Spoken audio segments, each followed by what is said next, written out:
You thought Charles Leclerc was just angry? That his radio meltdown in Hungary was just another driver whining mid-race? What if I told you that moment of fury wasn't just emotion, it was a clue.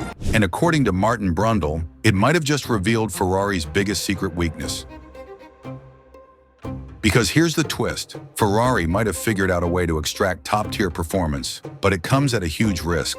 Rule-breaking territory. Yes, our Ferrari setup is so aggressive, so close to the limit, that it could make the car illegal on any given weekend. And Leclerc's collapse in Hungary, that wasn't random. Brundle thinks it was a setup failure, hiding in plain sight. Let's break it down. Leclerc started from pole, led confidently in the early laps, matched McLaren's pace, looked like a serious threat for victory. But then, lap 41, he pits, bolts on hard tires, and instantly loses 2 seconds per lap. His response? This is so incredibly frustrating. We've lost all competitiveness. You just have to listen to me. I would have found a different way of managing those issues. Now it's just undrivable. It's a miracle if we finish on the podium. A few laps later, he's off the podium, passed by George Russell, given a 5-second penalty for erratic defending, and finishes 42 seconds behind the winner. But the real mystery, Leclerc changes his tune after the race. From lap 40, around lap 40, we had a problem with the chassis, so now I've had more details. Sounds suspicious? Martin Brundle thinks he knows what's really going on. Because this isn't just about Hungary, it's about a pattern we've seen all year at Ferrari. The SF25 runs best when it's slammed low to the ground, especially at the rear where downforce is maximized. But that creates dangerous bottoming out. It wears down the wooden plank under the car. If that plank wears below regulation limits, disqualification, no warnings, no mercy. Ferrari's been dancing on a knife's edge since China, when Leclerc almost got caught with illegal wear. So how do they avoid it? In Hungary, they raise tire pressures. That lifts the car slightly, protects the plank, but kills grip. They also reduce the front wing angle. Less front-end bite, more understeer, more tire degradation. It's like trying to fix a house fire by opening the windows. It just lets more chaos in. Now imagine you're Charles Leclerc. You start on pole, you feel the car slipping away lap by lap. You beg the team to listen. They make changes, and it gets worse. You're watching your shot at redemption evaporate in real time. And then you bang wheels with Russell, get hit with a penalty, miss the podium again. All of this, while your team pretends everything's fine, it's not just frustration, it's a mental war.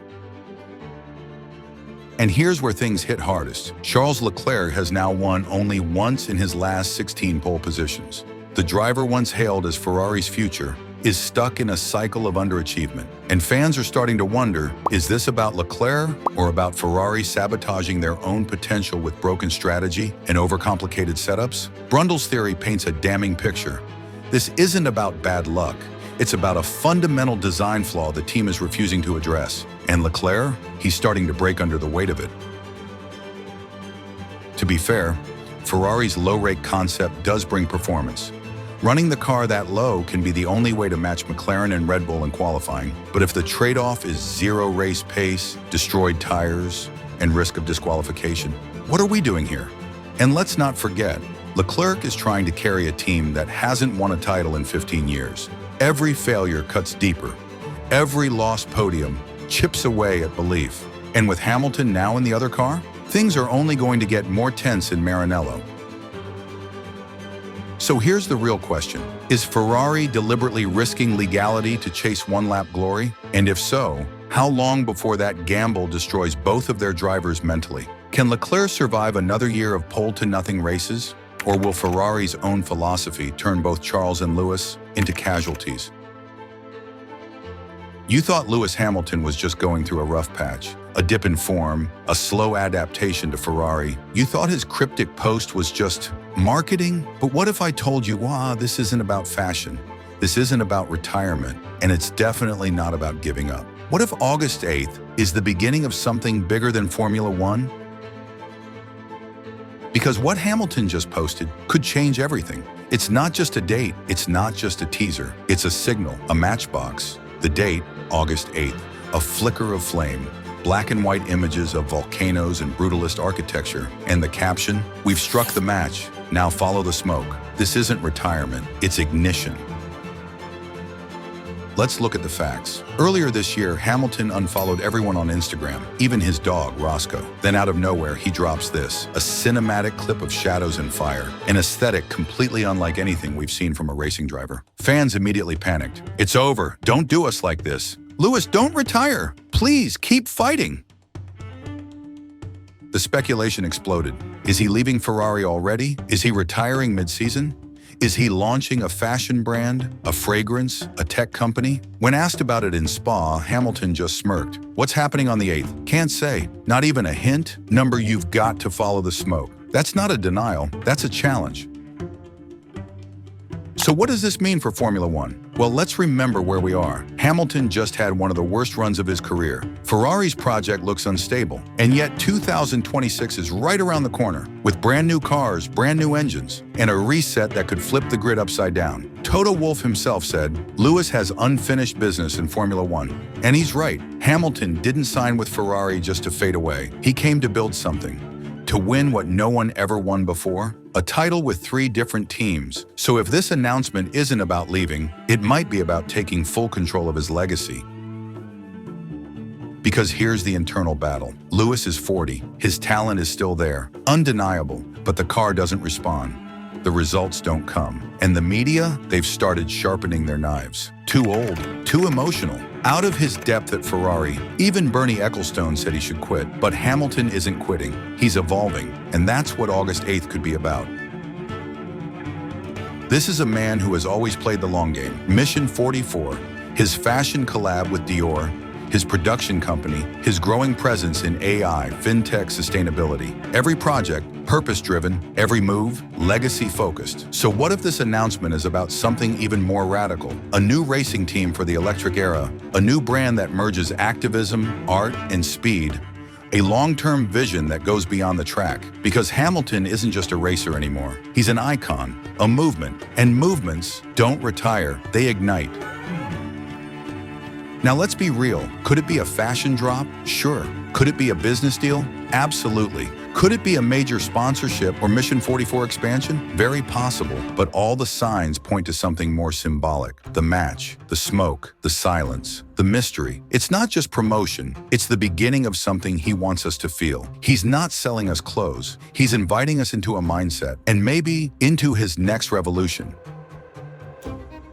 So the question is August 8th just another business day for Lewis Hamilton? Or is this the moment he rewrites the rules of racing, of legacy, of what it means to be a champion in the modern era? Is this the start of his final chapter? Or the first spark of something none of us are ready for?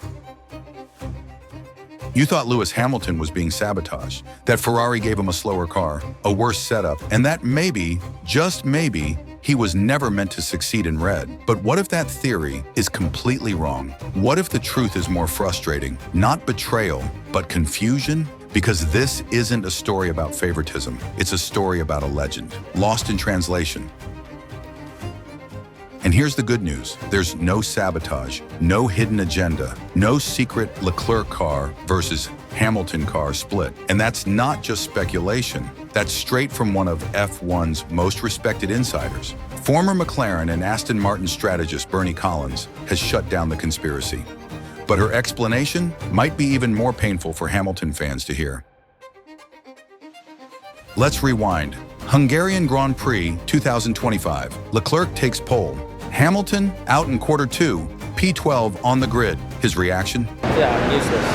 Absolutely useless.